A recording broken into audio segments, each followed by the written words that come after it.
Hi friends, Raf ഡയറിയുടെ പുതിയൊരു അധ്യായത്തിലേക്ക് അവർക്കും സ്വാഗതം. മിഡിൽ ഈസ്റ്റിൽ യുദ്ധഭീതിയാണല്ലോ. നമ്മുടെ ഒരുപാട് സുഹൃത്തുക്കൾ അവിടെ ഉണ്ട്. അവരോടൊക്കെ പറയാനുള്ളത് സ്റ്റേ സേഫ്. അതുപോലെ അധികൃതർ നൽകുന്ന നിർദ്ദേശങ്ങളൊക്കെ അനുസരിച്ച് അതുപോലെ മുന്നോട്ട് പോവുക. ഈ സമയവും കടന്നു പോകും തീർച്ചയായിട്ടും.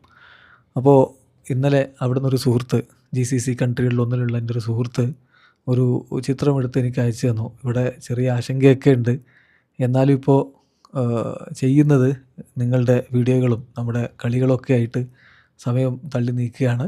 അവൻ കുക്ക് ചെയ്യുന്ന ഒരു വീഡിയോ ആണ്. കുക്കിങ്ങിന് വേണ്ടി പ്രിപ്പയർ ചെയ്തുകൊണ്ടിരിക്കുകയാണ്. മീറ്റ് കട്ട് ചെയ്തുകൊണ്ടിരിക്കുന്നു, ചിക്കൻ കട്ട് ചെയ്തുകൊണ്ടിരിക്കുന്നു. അതിൻ്റെ അപ്പുറത്ത് നമ്മുടെ റാഫ്റ്റോ ക്രിക്കറ്റിലെ വീഡിയോ വെച്ചിട്ടുണ്ട്. അവൻ കട്ട ക്രിക്കറ്റ് ഭ്രാന്തനാണ്. അപ്പോൾ കളിക്ക് മുമ്പുള്ള നമ്മുടെ കാര്യങ്ങൾ, വിശകലനങ്ങളൊക്കെ കേട്ടുകൊണ്ടാണ് കുക്കിംഗ് നടത്തുന്നതെന്ന് അവൻ പറഞ്ഞു. ഇതൊക്കെയാണ് ഒരു ആശ്വാസം ഈ പ്രവാസ ജീവിതത്തിനിടയിൽ എന്ന് പറഞ്ഞു. തീർച്ചയായിട്ടും കളി കഴിഞ്ഞതിന് ശേഷം അവൻ ബന്ധപ്പെടുകയുണ്ടായി. സഞ്ജു സാംസണിൻ്റെ പ്രകടനം ഈ ഒരു ആശങ്കയ്ക്കിടയിലും വലിയ സന്തോഷമുണ്ടാക്കുന്നു. ശരിക്കും ആസ്വദിച്ച് തന്നെ കളിയൊക്കെ കണ്ടു. തീർച്ചയായിട്ടും എത്ര നാൾ നമ്മൾ കാത്തിരുന്നാണല്ലേ ഇങ്ങനൊരു കളിക്ക് വേണ്ടി എന്നൊക്കെ പറഞ്ഞ് കുറേ സമയം അവൻ സംസാരിക്കുകയുണ്ടായി. അതുപോലെ നമ്മുടെ കമൻറ്റ് ബോക്സിൽ ഒരു സുഹൃത്തിൻ്റെ കമൻറ്റ് വന്നു.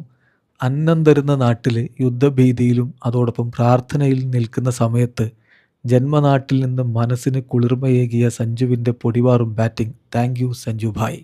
അതാണ് താങ്ക് യു സഞ്ജു ഭായ് എന്നാണ് ഇപ്പോൾ ആ സുഹൃത്തുക്കൾക്കടക്കം പറയാനുള്ളത്.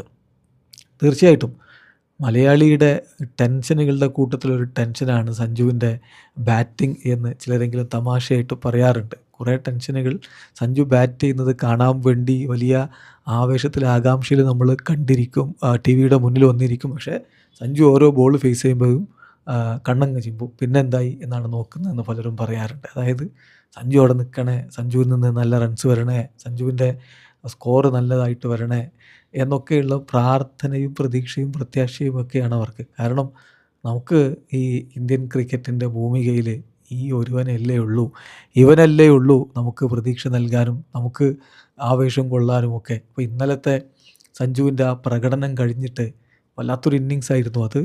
ടീം ഒരു ഭാഗത്ത് വിക്കറ്റുകൾ വീഴുമ്പോൾ അവൻ ടീമിനെ മുന്നോട്ട് കൊണ്ടുപോയി. ശരിക്കും പറഞ്ഞാൽ രോഹിത്തിനെ പോലെ അവൻ അടിച്ചു തുടങ്ങി. പിന്നെ കോഹ്ലിയെപ്പോലെ ഇന്നിങ്സ് മുന്നോട്ട് കൊണ്ടുപോയി. ഒടുവിൽ MSDയെ പോലെ അവൻ ഫിനിഷ് ചെയ്തു എന്നാണ് ഒരു വിശേഷണം ഞാൻ കണ്ടത്. തീർച്ചയായിട്ടും അങ്ങനെ തന്നെയാണ്. വ്യത്യസ്ത ഫേസുകളിലൂടെയാണ് കളി കൊണ്ടുപോയത്. അതൊക്കെ നമ്മൾ ക്രിക്കറ്റ് ചാനൽ വിശദീകരിച്ചുകൊണ്ട് അതിലേക്ക് പോകുന്നില്ല. ഞാൻ പറഞ്ഞു വരുന്നതല്ല, ഇത്തരത്തിലുള്ള എൻ്റർടൈൻമെൻറ്റുകൾ അതുപോലെ തന്നെ അതിനെക്കുറിച്ചുള്ള ചർച്ചകളൊക്കെ ഏതാശങ്കയ്ക്കിടയിലും നമുക്ക് ചെറിയ ആശ്വാസം നൽകും.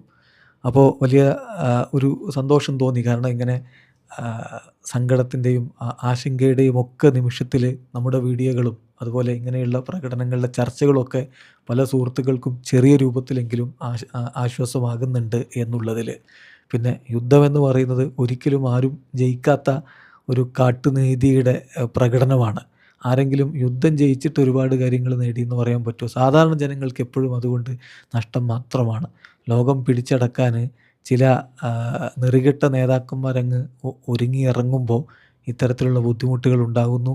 നമ്മുടെ സാധാരണക്കാരായിട്ടുള്ള ജനങ്ങൾക്ക് അത് വലിയ ബുദ്ധിമുട്ടുണ്ടാക്കുന്നു. ഏതായാലും GCCയിൽ നിരവധിയായ നമ്മുടെ സുഹൃത്തുക്കൾ മാത്രമല്ല, നമ്മുടെ കുടുംബത്തിൽ എൻ്റെ ഇപ്പോൾ ജ്യേഷ്ഠനാണെങ്കിലും അനിയനാണെങ്കിലും GCC കൺട്രികളിലാണുള്ളത്.